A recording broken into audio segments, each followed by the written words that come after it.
Let's start part A oral communication learning the sounds. आज हम सीखेंगे इंटोनेशन के बारे में। Intonation patterns. Intonation tells us how the voice rises and falls in speech. Intonation से हमें क्या पता चलता है? हमें इंटोनेशन से पता चलता है कि हमने बोलने के दौरान आवाज़ को कब ऊपर लेके जाना है, कब नीचे लेके जाना है। यानी कहाँ पे आवाज़ हमारी जो है ऊंची हो रही है, यानी कहाँ पे हम ज़्यादा स्ट्रेस दे रहे हैं वर्ड्स पे, और कहाँ हमारी आवाज़ जो है वो फॉल हो रही है, यानी कि नीची हो रही है। आवाज़ का उतार चढ़ाव जो है इसमें हम पढ़ते हैं। Read the given rules and their sentences. अब हमारे पास दो रूल्स हैं, rising intonation and falling intonation. Rising के लिए देखिए ऊपर की तरफ एरो है, यानी आवाज़ ऊपर की तरफ जाती है, स्ट्रेस ज़्यादा होता है। Our voice rises at the end of the statement. इसमें राइजिंग इनोटेशन में क्या होता है कि स्टेटमेंट में यानी सेंटेंस के एंड पे हमारी वॉइस जो है वो राइज ऊपर की तरफ जाती है। जैसे कि we should follow traffic rules. तो देखिए रूल्स, ट्रैफिक रूल्स पे हमने जो है वो इसको प्रोमिनेंट किया है, तो यहाँ पे राइज है। और दूसरा ये है कि in yes no questions, yes no questions में भी जो है हमारी राइजिंग इंटोनेशन है। जैसे do you obey traffic rules, यानी ऐसी स्टेटमेंट्स जिनमें कुछ क्वेश्चंस पूछे गए हो या जिसमें येस नो का आंसर हो। फिर है हमारे पास falling intonation. Our voices falls on the final stress syllable or a phrase or a group of words. इसमें देखें फाइनल इंटोनेशन में क्या है कि फाइनल हमारी जो आवाज़ है वो नीची हो जाती है, ज़रा लो हो जाती है फाइनल स्ट्रेस लेवल पर, ठीक है, या फ्रेज पर या ग्रुप ऑफ वर्ड्स पर जो एंड पे आ रहे होते हैं। और इन WH क्वेश्चन यानी कि who, what, whose, where, when, why, इनको WH क्वेश्चंस कहते हैं। WH क्वेश्चंस में क्या होती है? फॉलिंग इंटोनेशन होती है। जैसे कि देखिए ऊपर ये इसकी एग्जांपल देखिए, एक्सीडेंट्स कैन हैपन एनीवेयर। और WH क्वेश्चन में देखिए व्हाट इज योर नेम, इसमें फॉलिंग इंटोनेशन है। इसके अलावा फॉलिंग इंटोनेशन कमांड्स, ऐसे सेंटेंसेस जिसमें कमांड्स दी जा रही हों उनमें है फॉलिंग इंटोनेशन। जैसे कि do not run on roads. फिर एक्सक्लेमेशन में जैसे कुछ सेंटेंस ऐसे होते हैं जिसमें ख्यालात का, फीलिंग्स का इजहार होता है, लाइक दैट्स ग्रेट। तो इन दोनों में देखिए फॉलिंग इंटोनेशन हो रही है। Next question is read the given sentences and take the correct intonation. अब ये सेंटेंसेस पढ़ने और करेक्ट इंटोनेशन हमने लिखनी है, मेंशन करनी है। Do you follow traffic science. अब इसमें क्या है? क्वेश्चंस है। तो ये कौन सी इंटोनेशन है? Rising intonation. हमने राइजिंग इंटोनेशन में पढ़ा था कि जब क्वेश्चनिंग की जा रही हो, यस नो क्वेश्चंस, जिसमें यस नो का आंसर आए तो वो राइजिंग इंटोनेशन है। Next is always walk on the footpath. ये क्या है? फॉलिंग। ये इंस्ट्रक्शंस दी जा रही हैं, कमांड्स भी आप कह सकते हैं, ये फॉलिंग इंटोनेशन है। Why are you driving fast. अब वाई यहाँ पे WH क्वेश्चन आ गया तो ये फॉलिंग इंटोनेशन है। हुर्रा आई केम फर्स्ट, इसमें देखिए एक्सक्लेमेशन है, तो ये भी फॉलिंग इंटोनेशन है। Learning to speak, read and practise the given dialogue. Stork, hello, how are you friends. Fox and monkey, fox और मंकी को कह रहा है कि कैसे हैं आप दोस्तों आप कैसे हो। Fox, I am fine thank you. Monkey, I am also fine, मैं भी ठीक हूँ। Stork, where are you both going. आप दोनों कहाँ जा रहे हैं। Monkey, we are going to drink water from the new pond, it is really beautiful. नए तालाब में हम पानी पीने जा रहे हैं और ये वाकई बहुत खूबसूरत है। फॉक्स, यस इट इज़, हाँ ये वाकई खूबसूरत है।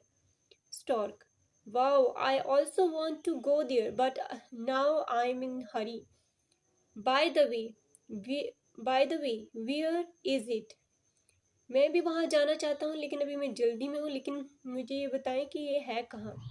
Fox, it is to the left of the big oak tree. ठीक है, बिग ऑक ट्री के लेफ्ट साइड पे है। Stork, thank you both of you, तुम दोनों का शुक्रिया मंकी, You are welcome.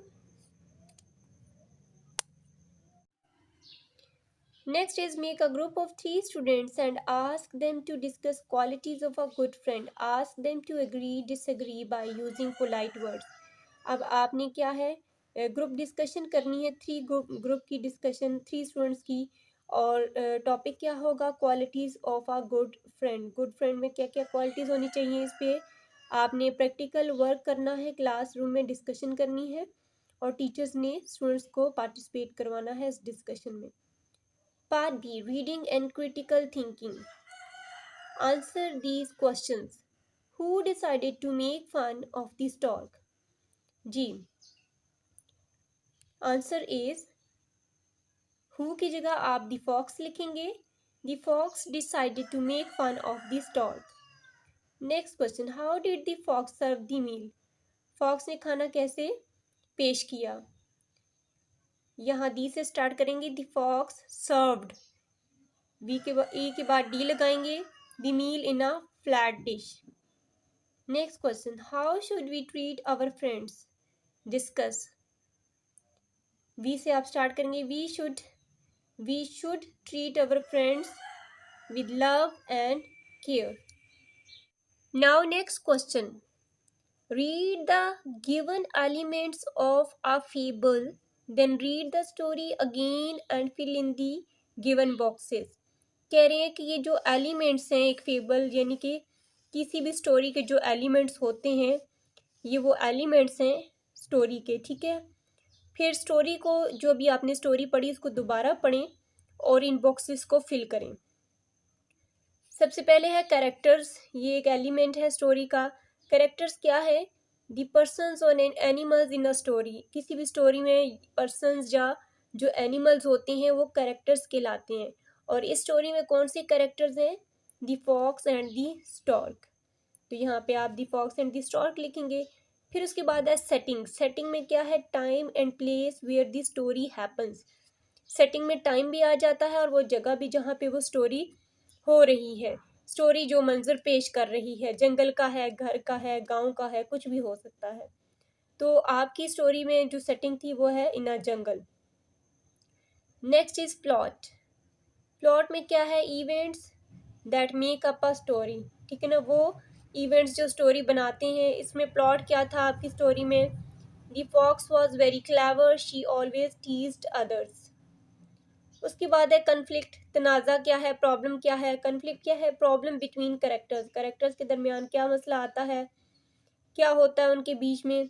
तो इसमें कन्फ्लिक्ट क्या था? The fox played a trick on the stork, the stork also taught the lesson to the fox. ये कन्फ्लिक्ट था स्टोरी का। नाउ रिजोल्यूशन क्या है? The point when the problem between character is solved. And पे resolution क्या है कि जब उन कैरेक्टर्स के दरमियान में जो भी तनाज़ा था, मसला था, वो जब सॉल्व हो जाता है वो रेजोल्यूशन है। क्या है? Don't ridicule any one for any reason, they became friend again. ठीक है ना, एक तो ये है, ये हमारा नतीजा है स्टोरी का। और फिर एंड पे क्या हुआ कि वो दोनों दोस्त बन गए दोबारा से। ठीक है, ये क्या है? सारे एलिमेंट्स हैं और हमने यही एलिमेंट्स फिल किए हैं इस स्टोरी के जो भी आपने पढ़ी, the stork and the fox. Read the lesson again and fill in the blanks with the correct options. अब लेसन को दोबारा पढ़ें और इन ब्लैंक्स को करेक्ट ऑप्शन के साथ फिल करना है। The stork could not eat the meal, lunch, vegetables, fruit. Correct option is the meal. The fox was very clever, option B. The fox served the meal in flat dish. Okay. The fox and stork became friend. Part C. Vocabulary building. Read the given words with their meanings. Clever, chalak, sharp, quick at learning. Teased, तंग किया, made fun of. Beak, चोंच, curved outer part of a bird's mouth. Degrade, बेतौकीर करना, to make people feel that they have no value. Served, पेश किया, offer something to eat. Now, parts of speech. Read the story and fill in the columns with parts of speech. Parts of speech क्या है? In English we have different parts of speech. Noun, pronoun, verb, etc. They are also called word classes. Parts of speech क्या है? English sounds में जो भी हम बोलते हैं इंग्लिश में तो उसके पार्ट्स होते हैं और उन पार्ट्स को पार्ट्स ऑफ स्पीच कहते हैं। उनमें नाउन, प्रोनाउन, वर्ब यानी कि 8 number of parts of speech हैं वो मेंशन किए गए हैं। पार्ट्स ऑफ स्पीच देखें, सबसे पहले हम नाउन को देख लेते हैं। नाउन जो अभी आपने स्टोरी पढ़ी फॉक्स एंड दी स्टॉर्क में, नाउन कौन से थे? Fox and stork. और भी बहुत से नाउन थे लेकिन हमने मेन मेन नाउन जो है वो ले लिए। फिर है वर्ब। वर्ब में टीज एंड इनवाइटेड, ये दो वर्ब्स मैंने वहाँ से ले लिए। फिर प्रोनाउंस कौन से स्टोरी में थे? वर्ब क्या हो, नाउन्स क्या होते हैं? किसी भी शख्स, चीज़, जगह के नाम को नाउन कहते हैं। वर्ब एक्शन वर्ब यानी वो वर्ड जिनमें काम शो हो रहा हो। फेल। और प्रोनाउन क्या है? ही, शी, जो नाउन की जगह यूज़ हो। ही और शी। प्रपोजिशंस कौन सी हैं? टू और इन। एडवर्ब्स कौन से यूज हुए इस लेसन में? Cunningly, quickly. और कंजंक्शंस कौन से हैं? बट और and. Now alphabetical order. Read the given alphabetical order of the words in a dictionary. अब डिक्शनरी में अल्फाबेटिकल ऑर्डर्स देखते हैं। Words are arranged in alphabetical order. जैसे बी से वर्ड्स हैं कौन से? Beak, beam, bean. अब देखें, बी से है तो पहला सबका लेटर बी है। पहला जब एक जैसा हो फिर दूसरे लेटर को देखते हैं, दूसरा सबका ई है। ठीक है, यहाँ तक तो तीनों बराबर हैं। फिर तीसरा देखते हैं, तीसरा सबका ए है, यहाँ पे भी तीनों बराबर हो गए। फिर चौथे लेटर को देखते हैं। चौथे में अल्फ़ाबेटिकल ऑर्डर के मुताबिक सबसे पहले के आता है तो ये बी का आ गया जिसमें के है एंड पे, बाकी तो सेम है। के बाद एम का सीक्वेंस आता है, एम का ऑर्डर आता है, फिर एम के बाद एन का होता है। तो ये देखें, इस तरह से अल्फ़ाबेटिकल ऑर्डर में वर्ड्स होती हैं। पहला लेटर देखा जाता है वो अगर सेम हो, फिर दूसरा अल्फ़ाबेटिकल ऑर्डर के मुताबिक होता है वो भी अगर सेम हो, तो तीसरा अल्फ़ाबेटिकल ऑर्डर के मुताबिक होता है वो भी सेम हो, तो चौथा, पाँचवा। ठीक है, ये अल्फ़ाबेटिकल ऑर्डर है। फिर इसमें देखें सिलेबल्स। इस वर्ड के कितने सिलेबल्स हैं, यानी इस वर्ड के कितने पार्ट्स हैं। एक ही पार्ट है बीक, बीम का भी एक ही पार्ट है, बीन का भी एक ही पार्ट है, यानी इन तीनों के एक एक सिलेबल्स हैं। फिर उसके बाद प्रोनाउंसिएशन, इनकी ट्रांसक्रिप्शन लिखी होती है वर्ड्स की, प्रोनाउंसिएशन के हमने प्रोनाउंस कैसे करना है। तो ये जो दो लाइंस हैं ये प्रोनाउंसिएशन की लाइंस हैं साउंड्स की। ब, ई लॉन्ग साउंड आप पीछे पढ़ चुके हैं। क, बीक। फिर पार्ट ऑफ स्पीच में देखते हैं कि ये क्या है। पार्ट ऑफ स्पीच में ये नाउन है। और बीम की देखें, ब, ई, बीम प्रोनाउंसिएशन है। और बीम की देखें, ब, ई, बीम। स्टूडेंट्स, ई और ए मिलकर लॉन्ग ई साउंड बनाते हैं। ठीक है, बीक भी नाउन है, बीम भी नाउन है और बीन भी नाउन है। फिर उसके बाद मीनिंग लिखा होता है। ठीक है, ये देखिए मीनिंग, इनके मीनिंग्स लिखे हुए हैं। तो इस तरह से आपकी डिक्शनरी में जो है एक वर्ड से रिलेटेड सारी डिटेल जो है वो मौजूद होती है। Now arrange the given words in alphabetical order in your notebook. अपनी नोटबुक में अल्फ़ाबेटिकल ऑर्डर में करके इसको लिखना है।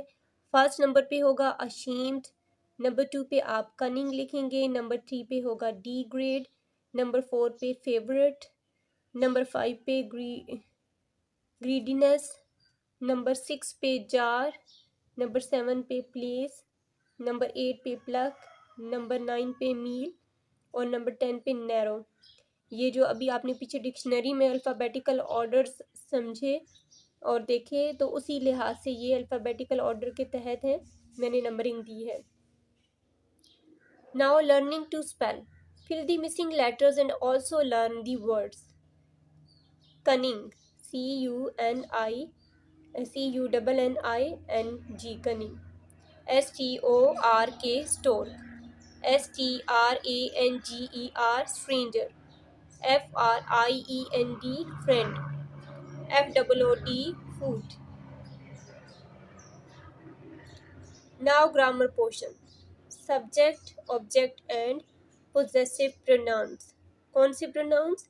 Subject pronouns, object pronouns और possessive pronouns. जी, सब्जेक्ट प्रोनाउंस क्या होते हैं पहले देख लेते हैं. Subject pronouns are used as the subject of the verb. Verb के सब्जेक्ट प्रोनाउंस वो होते हैं जो एज अ सब्जेक्ट यानी फाइल काम करने वाले को कहते हैं ना सब्जेक्ट, तो एज अ फाइल जो यूज हों. और object pronouns are used as the object of the verb. Object pronouns की कौन से हैं जो एज अ ऑब्जेक्ट इस्तेमाल हों ऑब्जेक्ट की जगह. और पोजेसिव क्या है? शो पोजेशन और ऑनरशिप, जो मलकियत को शो करें. अब देखिए सब्जेक्ट प्रोनाउंस क्या है. आई एम 10 years old, तो आई क्या है? सब्जेक्ट प्रोनाउन है क्योंकि ये सब्जेक्ट है. सेंटेंस स्ट्रक्चर आपने पढ़ा ना टेंसेस का, तो सबसे पहले सब्जेक्ट आता है. आई सब्जेक्ट भी है और सब्जेक्ट प्रोनाउन भी है, ठीक है, क्योंकि नाउन की जगह यूज हो रहा है. फिर है ऑब्जेक्ट प्रोनाउंस में देख लेते हैं. Give this book to me. अब मी क्या है? ऑब्जेक्ट है, तो ये ऑब्जेक्ट प्रोनाउन है.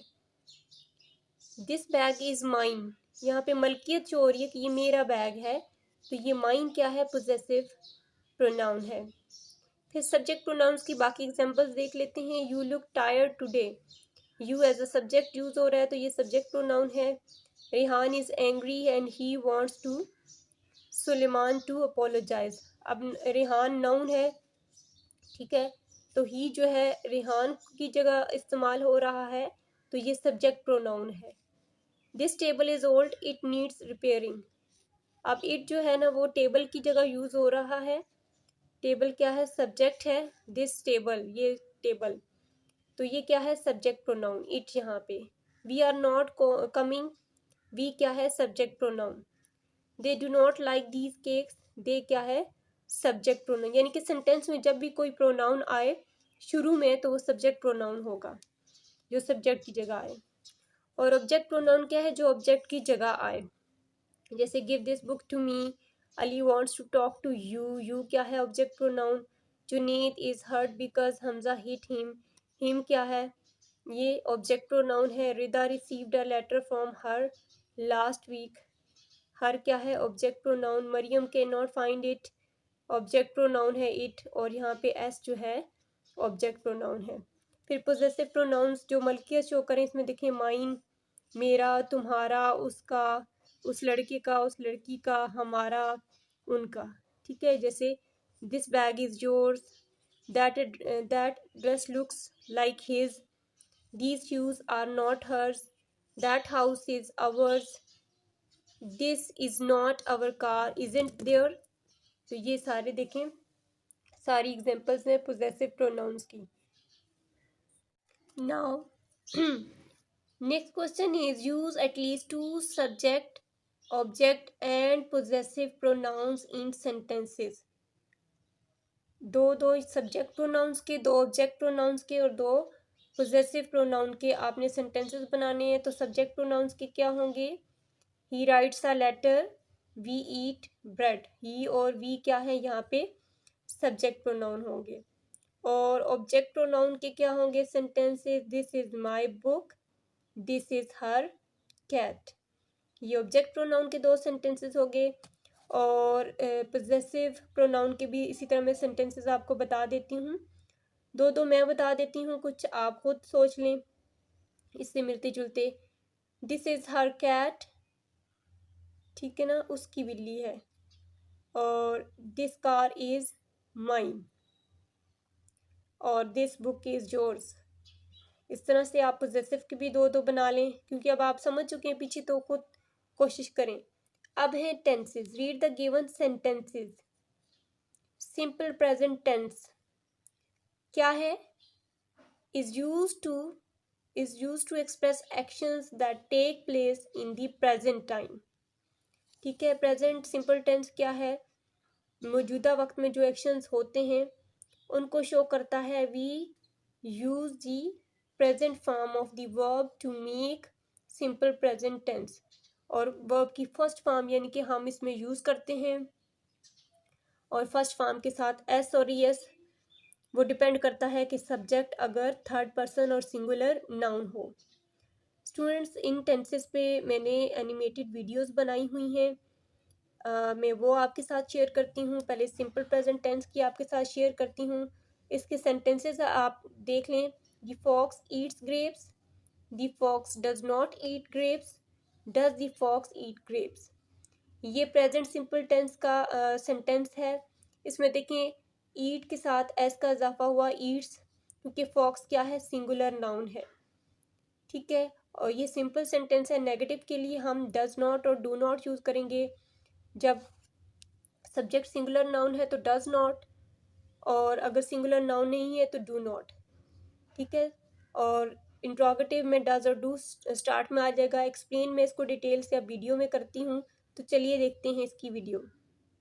That tense means time, and present indefinite tense is used to express daily routine life actions, repeated actions and habitual actions. This is the definition of present indefinite tense कि present indefinite tense वो होता है जिसमें आप कि daily routine life actions, जो आप रोज़ाना आपकी जो रूटीन के एक्शंस हैं वो जब आप करते हैं, जो जुमला आपके रूटीन लाइफ एक्शंस को शो करे या आपके बार बार काम करने को या जिस काम के आप आदी हैं, इन सब को जो शो करेगा जुमला, वो जुमला प्रेजेंट इंडेफिनिट टेंस का होगा।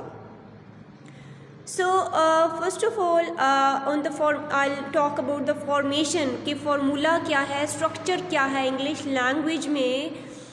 सबसे पहले क्या आएगा, subject, then first form of verb, then object. Subject means a person who works is called subject. Verb mean any action, and object on which work is done. Subject काम करने वाला, verb काम, object जिस पर काम हो या जिससे मुतालिक काम हो। ये हमारा इंग्लिश का स्ट्रक्चर है सेंटेंसेस का, जबकि उर्दू में ऐसा नहीं है। हर लैंग्वेज का सेंटेंस स्ट्रक्चर डिफरेंट होता है। जैसे उर्दू में सब्जेक्ट पहले आ जाएगा, फिर ऑब्जेक्ट आएगा, फिर वर्ब आएगा।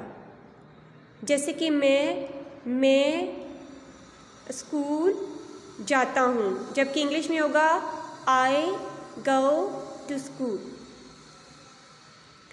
इन the form of negative sentences, subject plus do does as a helping verb plus not plus first form of verb then object. And in the form of interrogative sentences, do does will brought first, then subject, first form of verb and object. This is the formation of present indefinite tense in the form of negative and interrogative also. Now I'll discuss the rule that in the simple sentence, present indefinite tense, in the simple sentence no helping verb will be used here, कि कोई helping verb इसमें नहीं है। helping verb कौन से होते हैं, is, am, are, do, does, has, have, had, was, were, these all are helping verbs, और इस simple में कोई helping verb use नहीं होगा। but in the form of negative sentences we will use do and does as a helping verb, and in the form of interrogative also we will use do and does as a helping verb. Now I'll discuss the rule. The rule is if the subject काम करने वाला third person singular, अगर काम करने वाला third person singular है, we will use s and es with first form of verb. We will use s and es with the first form of verb. This is the rule. Suppose subject I am talking with you, so I would be first person. You are listening me, so you would be second person. And the person who is not present here and we are going to talk about him or her, that would be called third person. So the rule is if the subject is third person singular, अगर third person है यानी कि he, she, it, या फिर single noun है, अगर subject single noun है या थर्ड पर्सन है तो हम वर्ब के साथ एस और एस लगाएंगे। एग्जाम्पल्स के साथ मैं आपको बताऊंगी, ठीक है, ये हमारा रूल है। फिर इसी तरह नेगेटिव में सेम रूल है, अगर सब्जेक्ट थर्ड पर्सन सिंगुलर है तो हम उसके साथ डज लगा देंगे। तो जब डज आ जाएगा तो वर्ब की फर्स्ट फॉर्म के साथ एस और एस फिर ऐड नहीं करेंगे। And in the form of interrogative, if the subject काम करने वाला is third person singular, we will use does and again we will not use s and es with the first form of verb. So this is the rule. Now come on the examples. The structure is subject, verb, object. Subject, these can also be the subjects like I, we, they, he, she, ये सारे subjects हो सकते हैं। So if the subject is I, first person, I play cricket. Negative, I do not play cricket, because I is the first person. And interrogative, do I play cricket? Second is we play cricket. We do not play cricket, do we play cricket? Next is they play cricket. They do not play cricket, do they play cricket? Now he is third person, and we have discussed the rule that if the subject is third person, subject देखिए third person आ गया यहाँ पे, we will use s and es with the verb. He plays cricket होगा, क्योंकि subject जो है वो third person है। अब यहाँ पे s लगा दिया। रूल क्या था कि s और es दोनों में से कुछ एक, तो हमें कैसे पता चलेगा कि s किसके साथ लगाना है और es किसके साथ लगाना है? Again the rule is, if the verbs ending letters are o, s, sh, x and ch, अगर वर्ब के लास्ट में ये लेटर्स आ रहे हैं तो हम उनके साथ es ऐड करेंगे। And with the rest of all we will use s only. जैसा कि प्ले के एंड पे y था तो हमने सिर्फ s ऐड किया। अगर यहाँ पे होता ही आई गो टू स्कूल, अगर वहाँ यहाँ पे वर्ब गो होता तो गो का लास्ट वाला लेटर ओ है तो हम he goes to school es का इजाफा करते। Got it? नेक्स्ट हमारे पास टेंस है सिंपल कंटिन्यूअस टेंस। बहुत ही सबसे इजी टेंस है कंटिन्यूस, यानी कि जारी काम, काम का जारी होना, मौजूदा वक्त में जारी काम को ये टेंस शो करता है। तो इससे रिलेटेड भी चलिए हम वीडियो देख लेते हैं ताकि हमें अच्छी तरह से समझ आ जाए। Present continuous tense which is also called present progressive tense.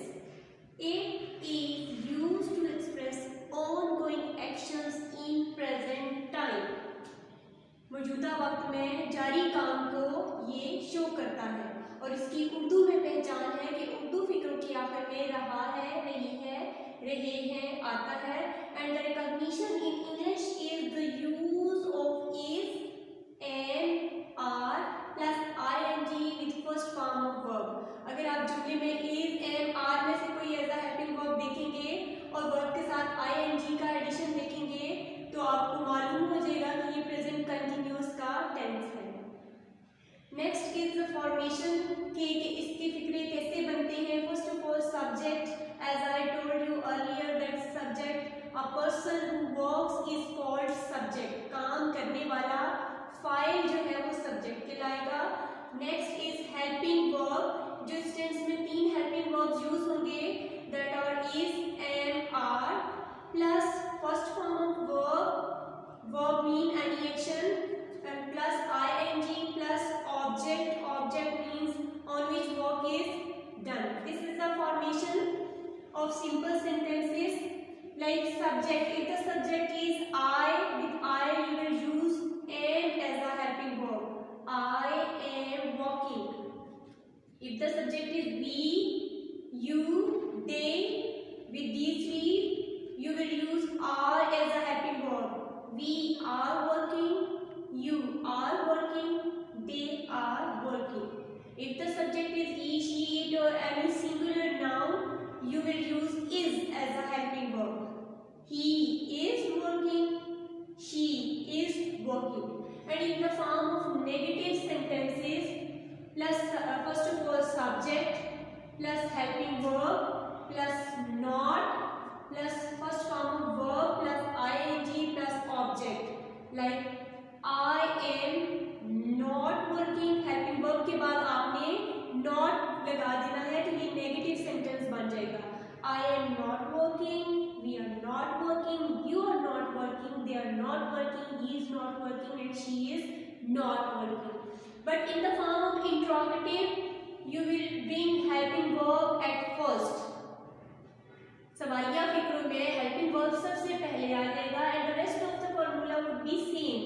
बाकी सारा फॉर्मूला उसी तरह ही रहेगा. जैसे कि ये helping verb है, ये जुमले के स्टार्ट में आ जाएगा. Am I working? Are we working? Are you working? Are they working? Next हमारा टेंस है दी सिंपल पास्ट टेंस. पहले हमने प्रेजेंट किया, अब पास्ट टेंस करेंगे हम. पास्ट क्या है इसके बारे में डिटेल से हम वीडियो देख लेते हैं. तो चलिए वीडियो देखते हैं. Simple past tense, or you can say past indefinite tense. It is very important tense. Why? Because we use this tense so often to talk about all kinds of things. For example, you can use this tense to tell someone about yesterday.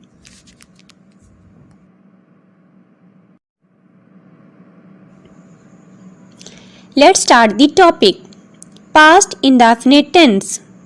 What is past indefinite tense?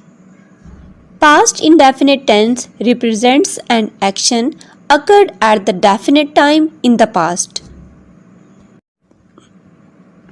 यानी past indefinite tense माजी में किसी खास वक्त पर किए गए काम को जाहिर करता है. माजी में किसी खास वक्त पर किए गए काम को.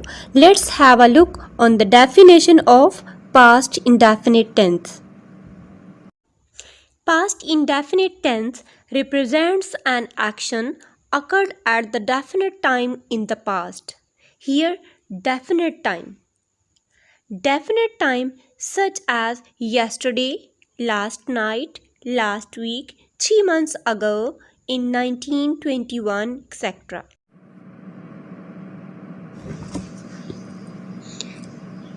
Dear students, please note, this tense is also used to represent the habit of past.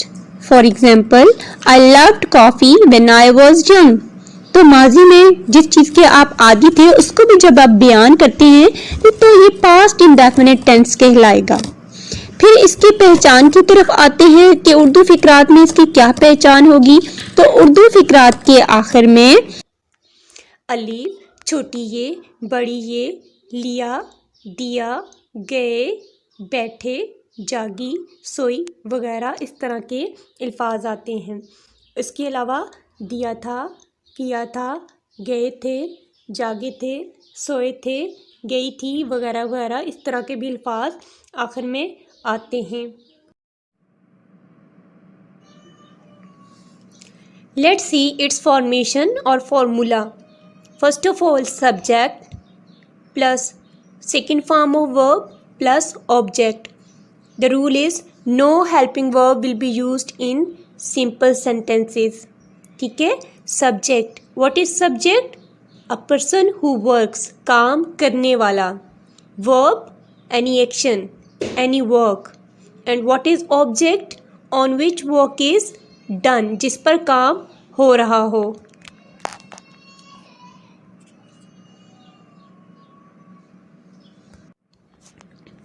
Now, formation for the negative sentences is first of all subject plus did as a helping verb plus not plus first form of verb plus object. And the formation for interrogative sentences is first of all did as a helping verb plus subject plus first form of verb plus object. Can I ask a question, ma'am? Yes, why not? Ma'am, formation बताते हुए आपने बताया कि simple sentences में verb की second form use होगी। फिर आपने नेगेटिव और इंट्रोगेटिव में बताया कि वर्ब की फर्स्ट फॉर्म यूज़ होगी। मैम, सिंपल में वर्ब की सेकंड फॉर्म है, तो फिर नेगेटिव और इंट्रोगेटिव में वर्ब की सेकंड फॉर्म यूज़ क्यों नहीं हुई? उसमें वर्ब की फर्स्ट फॉर्म क्यों यूज़ हुई है? Excellent question. नेगेटिव और इंट्रोगेटिव जुमलों में फर्स्ट फॉर्म इसलिए यूज़ हुई क्योंकि इनमें डिड आ गया, और डिड पहले ही सेकंड फॉर्म है डू की, तो डिड के साथ हमेशा वर्ब की फर्स्ट फॉर्म ही यूज़ होगी। और एक और बात जो याद रखने वाली है कि वर्ब की सेकंड फॉर्म सिर्फ पास्ट इंडेफिनिट टेंस में यूज़ होती है और किसी टेंस में नहीं होती। Let's do some examples of this tense. Ali school gaya. This is the tense of past indefinite tense. देखें कि एंड पे गया, अलीफ आया। तो अकॉर्डिंग टू द फार्मूला के मुताबिक सबसे पहले सब्जेक्ट आएगा, यानी कि काम करने वाला। तो अली स्कूल गया में सब्जेक्ट कौन सा है? मैम, इसमें सब्जेक्ट है अली। एक्सीलेंट। अली स्कूल गया में जो सब्जेक्ट है वो है अली। अब फार्मूला के मुताबिक सब्जेक्ट के बाद वर्ब की सेकंड फॉर्म आएगी। तो अब देखें कि अली स्कूल गया में वर्ब क्या है, काम क्या है, एक्शन क्या है? मैम, अली स्कूल गया में वर्ब है गया। Very good. अली स्कूल गया में वर्ब है गया, यानी कि जाना, और जाना की इंग्लिश है गो, और गो की सेकंड फॉर्म है वेंट। तो यहाँ पे अली के बाद आएगा वेंट, और उसके बाद है ऑब्जेक्ट जिस पर काम किया जाए, मफूल। तो इसमें ऑब्जेक्ट क्या है? स्कूल। तो फिर इसकी ट्रांसलेशन क्या होगी? Ali went to school. और फिर जब हम इसी सेंटेंस को नेगेटिव फॉर्म में चेंज करेंगे, तो नेगेटिव फॉर्म का जो फॉर्मूला है वो है subject plus did plus not plus first form of verb plus object. तो सब्जेक्ट पहले अली, फिर डिड नॉट, वेंट की जगह go to school. Went second form use हुई थी, लेकिन नेगेटिव में ये फर्स्ट फॉर्म यूज़ होगी क्योंकि डिड यूज़ हो गया, और डिड ऑलरेडी डू की फर्स्ट फॉर्म है। Ali went to school, Ali did not go to school, या Ali didn't go to school. फिर उसी को जब हम इंट्रोगेटिव में, सवालिया में चेंज करेंगे, तो जो हेल्पिंग वर्ब है डिड, वो सबसे पहले आ जाएगा और बाकी स्ट्रक्चर उसी तरह रहेगा। Did Ali go to school, यहाँ पे भी डिड यूज़ हुआ, इसलिए आगे जो वर्ब है उसकी फर्स्ट फॉर्म गो यूज़ होगी।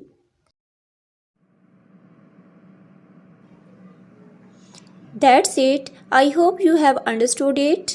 Your class is end now. Inshallah, next day we will have next topic. Allah Hafiz. Goodbye. Thanks for watching. Like, subscribe, comment and share. Now question is, make two sentences of your own using each tense given above and write them in your notebook. अब तीन tenses जो आपने किए, simple present tense, simple continuous tense, simple past tense, इन तीनों पे दो दो सेंटेंसेस बनाने हैं। तो हम कोई नहीं, तीन तीन बना लेते हैं, नेगेटिव और इंट्रोगेटिव का भी बना लेते हैं। एक ही हम सेंटेंस लेते हैं, उसको तीनों में चेंज करते हैं। तो पहले जो है प्रेजेंट का क्या होगा? प्रेजेंट का कर लेते हैं हम, she writes a letter. Negative में क्या होगा? She does not write a letter. Does she write a letter? Continuous में क्या होगा? She is writing a letter. She is not writing a letter. Is she writing a letter? और simple past में होगा, she wrote a letter. She did not write a letter. Did she write a letter? ठीक है, ये मैंने आपको sentences भी बता दिए। Next is joining words. Read the given sentences and notice the use of joining words. Joining words क्या है? Some words are used to connect words, phrases and sentences. These words are called joining words. कुछ words होते हैं जो sentences को, words को और phrases को join करते हैं, link करते हैं आपस में, उनको joining words कहते हैं। कौन कौन से हैं? And, but, or, because, so। ठीक है, अब हम इनको ज़रा पढ़ते हैं। I have two gold fish and a cat. देखिए गोल्ड फिश और कैट को ज्वाइन करने के लिए ये joining word. Rida speaks French but she had never been to France. दो सेंटेंसेस, ठीक है, इनको जोड़ने के लिए बट का यूज़ किया गया। वुड यू प्रेफर कॉफ़ी और टी? कॉफ़ी और टी दो वर्ड्स को ज्वाइन के इन दोनों में देखें link. I got wet because I didn't take an umbrella. देखिए बिकॉज का use. He was very hungry so he ate all the cake. Now use the given joining words in your sentences. अब इन joining words को sentences में use करना है। First one is and का sentence क्या होगा? I have a bike and a car. फिर है हमारे पास बट का सेंटेंस क्या होगा? You are free but I am busy. Next is or का क्या होगा?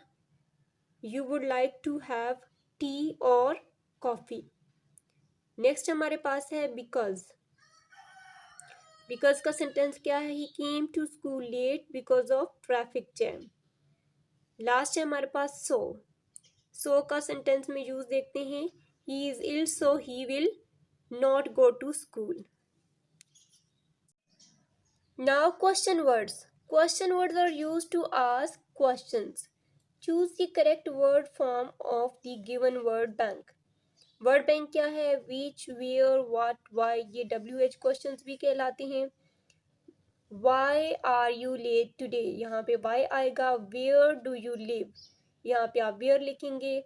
What is being behind the door, यहाँ पे आप व्हाट लिखेंगे। विच इज योर बैग, यहाँ पे आप विच लिखेंगे।